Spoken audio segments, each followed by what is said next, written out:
Tinker's wife here at Tinker's Paradise in the kitchen. But this has nothing to do with cooking. This is November the 14th, and it is the second week of the 2019 Thankfulness Challenge. And today, here is what I'm thankful for. I am thankful for people that can fix things. Whether it's the mommy who puts a band-aid on that little cut and kisses it and makes it all better, that's something to fix. Or people who know how to fix food. Some people might say prepare food, but a lot of times we use the word fix. You take two things that don't taste good on their own, you put them together, you fixed them. They taste great. Well, anyway, aside from that, I appreciate people that are mechanically talented, those in the medical field who can fix things like broken bones, and those counselors who help us to understand what's going on in our lives and help to fix our thinking. I would say for me, the Bible's my number one fixer there because it really helps to guide my thinking and fix some just wrong thinking that I've had, which has really made me a more peaceful person. The other one, let me see, number two is generations, that we are better together. And I think of families who have grandmas with the new babies and even great grandmas, and those who have mom and dad home with the kids, and just the different generations, how they interact and how they make each other's lives richer. I think of how the young people have a lot of vitality and a lot of strength and are just gung-ho, let's go, let's do it. And the older folks, we have wisdom. Yes, we still have some really good ideas too, because these minds feel like we're 25, just so you know. We may not think the same way, or as when I say fearlessly, maybe. We are a little more cautious, but sometimes that's a good thing. And then the little children, with their giggling and vitality too that they have, and the joy, the exuberance. I mean, being around, as an older person, being around young people and children just helps to make me feel a lot younger. I am far from being what I would consider classically old. I'm 63, but about, like I said, 25 at heart. I wish my body felt that way. So I can use you younger ones out there. Yeah, we could partner up. There's nothing wrong with that. Actually, some of my best friends have been 20 years older than I am, and that's been going on since I was in my 40s. I find those relationships to be rich and deep and full of long conversations and even a lot of fun. So anyhow, having grandparents, great grandparents, all of that really helps to make lives richer. For myself, I didn't get that chance to grow up with my grandparents. I saw them only a handful of times growing up. That still impacted my life. I cannot imagine how much richer my life would, well, I can imagine, but I just don't know how much richer it would have been had I been around them growing up. And I can't, I really can't mourn what I wasn't given access to, and just be thankful that I had those opportunities, because there were things that they invested in my life when I did see them. And they were very important things, and one of those most important things was their love, that unconditional love that they have. Okay, number three, confrontation done in love.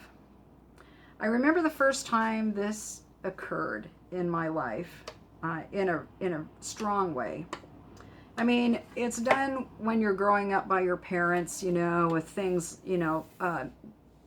things that kids do when we're disobedient or whatever. But I remember my mom, when I was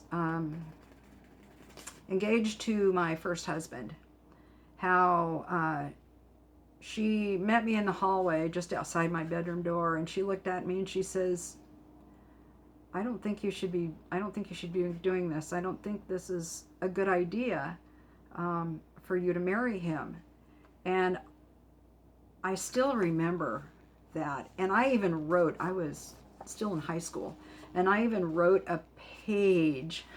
Yes, I was writing back then too, that I knew that what I was doing was being rebellious, that I knew it was wrong, but I went ahead and did it anyway, being the foolish teenager that I was. Now, I do have a beautiful, wonderful, handsome, strong, loving son out of that marriage, and I'm still friends with my ex and his wife and that side of the family, so that part wasn't lost. But and the one valuable thing I got out of this whole thing was my mom's loving confrontation. And I think since that day, it has been important for me to receive that kind of confrontation, because I understand the value of it. If I had listened, my life would have been far different. I don't know what other kind of trouble I would have gotten into, because I was pretty rebellious by then. But when we see someone that we love, be they friend or family, doing something we know is going to bring them sorrow, doing something that we know that is going to harm them, and if they are able to receive that confrontation, if they are able to receive that loving guidance, I would say, I think that it behooves us to be able to give that love to them, to love them enough to say, hey, wait. I mean, isn't that like the best love ever, the tough love as they call it, that says, I want the best for you, don't go there. So that's why I love confrontation done in love. Number 4, having new things to learn. The world would be a really, really boring place if we didn't have things to learn. New skills to learn, even new habits to learn, new things to learn about, like plants, and I would even say how our bodies work. Learning how the natural world works around us, that's one of the most amazing things to me. And learning how to drive. Now that's a fun one. Learning how to ride a bike. Learning how to ride a skateboard. Yes, I know how to ride a skateboard. I can't anymore. My legs won't let me, but I do know how to ride a skateboard. And back in the day when we had fiberglass wheels that would stop on a rock and you became a rocket and landed face first on the pavement. Yeah, I did that. Anyway, learning how to write, learning how to paint, learning how to add, learning how to sew, learning how to cook, learning how to raise animals, learning how to care for someone, learning how to be a mom or dad. Those are fun, right? We all love that. There's nothing scarier than having a new baby for the first time and looking and going, I have no idea what I'm doing. And when you step into it, and pretty soon in a few months, it feels like you've been doing it your whole life almost. Except for when those weird things come up and you have to go to the older generation and ask them, what do I do? So I really love learning. It would be a horribly boring place if we were born and knew everything, and there was nothing to excite our minds and that kind of thing. I just think learning is one of the best things ever. Okay, number 5, the ability to travel.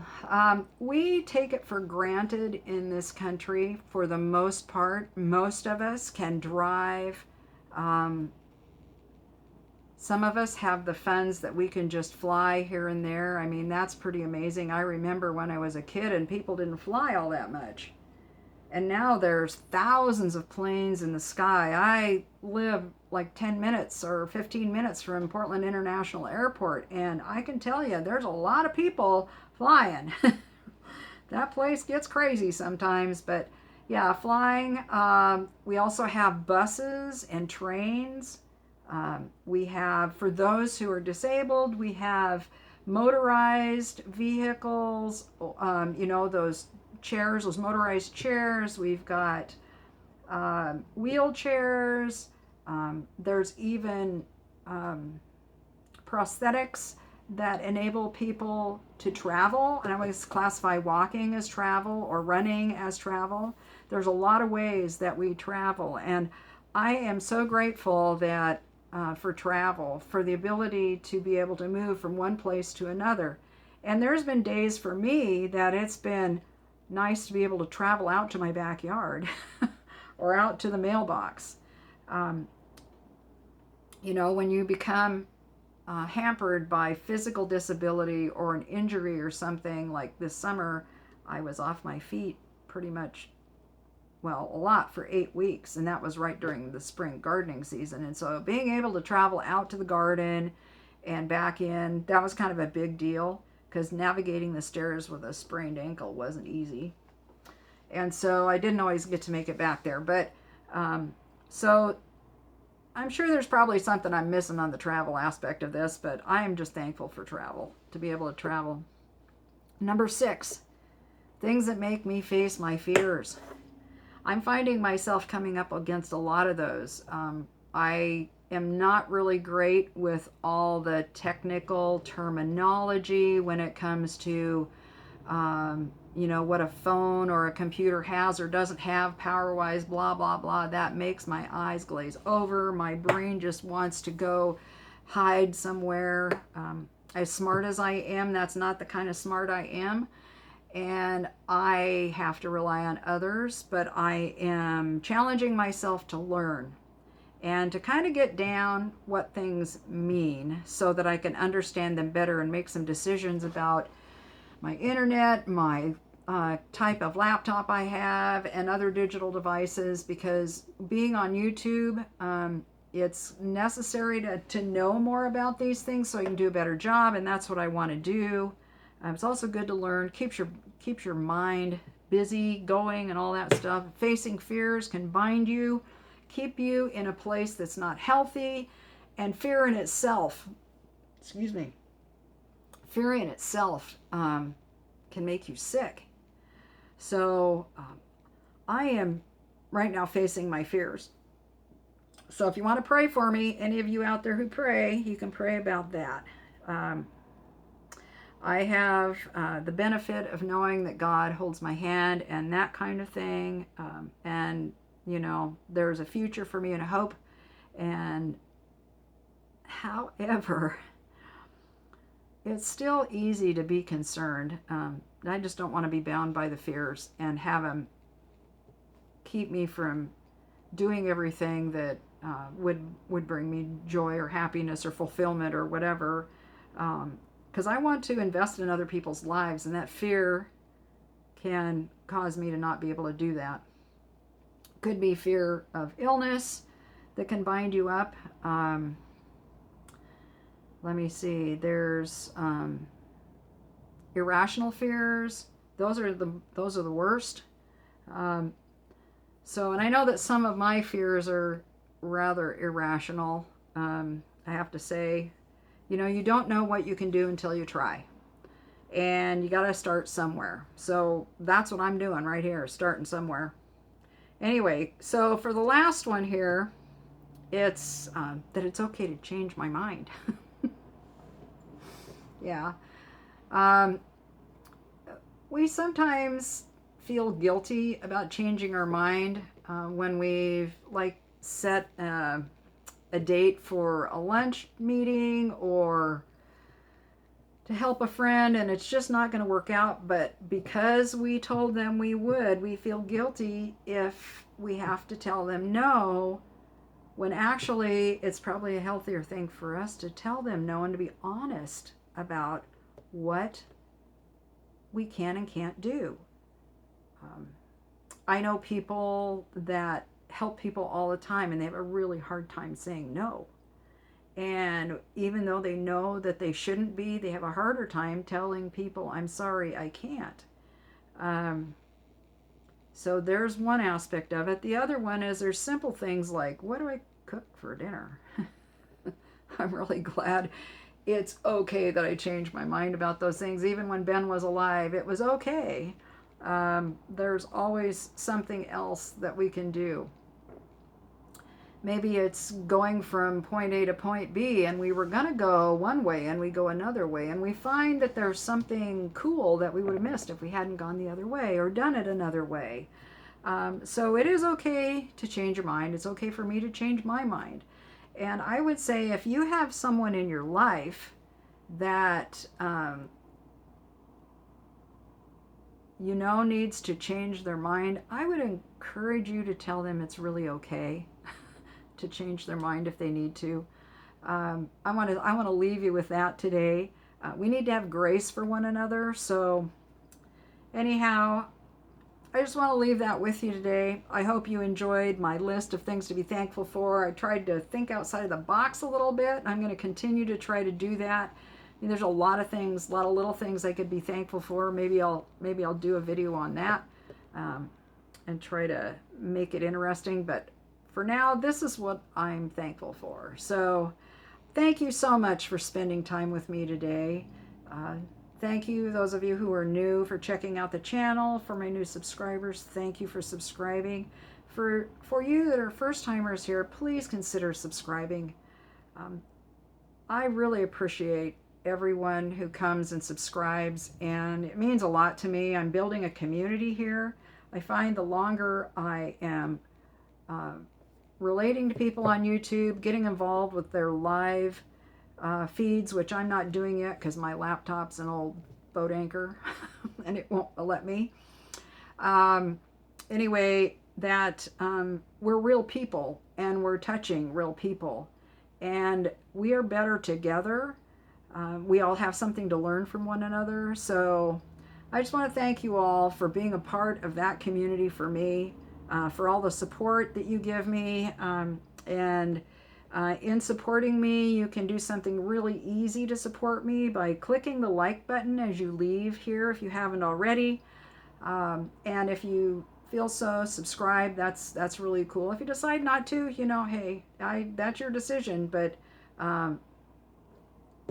we're here for you if you want to become a part. Also, let me see what else. I think that's probably it. I'm starting to kind of wind down here. I've got the sun kind of glaring in this eye, and yeah, it's coming through the clouds and it's getting a little bright. So I think I better sign off for now, but thanks again. Remember, be thankful for something every day. This is Patty, the Tinker's Wife, signing off. God bless.